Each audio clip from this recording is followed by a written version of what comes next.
जैसा कि आप सभी ने थंबनेल तो देख ही लिया होगा, एक बहुत ही दुर्लभ घटना हुई है। जैसा कि आप सभी जानते हैं और देखते हैं कि बरसात के दिनों में बिजली कड़कती है और बहुत जोरदार आवाज के साथ आसमान से जमीन की तरफ चमकती हुई आती है।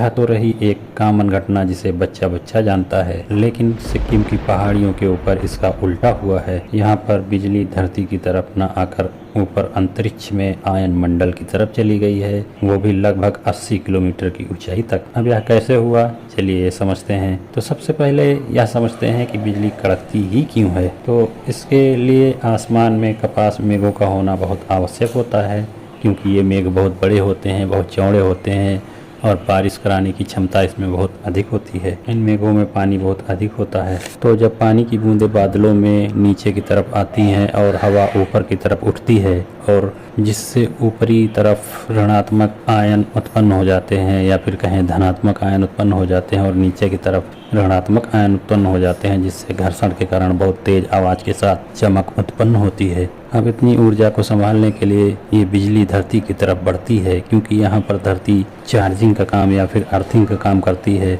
और बिजली आके धरती में मिल जाती है और समा जाती है। अब आपको समझ में आ ही गया होगा कि बिजली चमकती और धरती तक आती कैसे है। आप समझते हैं ये जो घटना हुई है या फिर ये जो बिजली ऊपर आसमान की तरफ गई है ये कैसे हुई है। क्योंकि दोस्तों ये एक रेयरेस्ट घटना है और इसे कैच किया है नासा ने, अमेरिका की अंतरिक्ष एजेंसी। इसमें जब बादलों के ऊपरी हिस्सों में बहुत शक्तिशाली आयन बन जाते हैं और ऋणात्मक आयन होते हैं, ये धरती की ऊपरी मंडल या फिर आयन मंडल की तरफ बढ़ जाते हैं और वहाँ पर उपस्थित धनात्मक आयनों से मिल जाते हैं और यह बिजली आम जो धरती पर गिरती है बिजली से 50 गुना ज़्यादा अधिक शक्तिशाली होती है। अब आप कल्पना कर सकते हैं कि इसमें कितनी क्षमता होती होगी। तो आशा करते हैं कि आप समझ ही गए होंगे कि इस घटना के घटित होने के पीछे का कारण क्या है।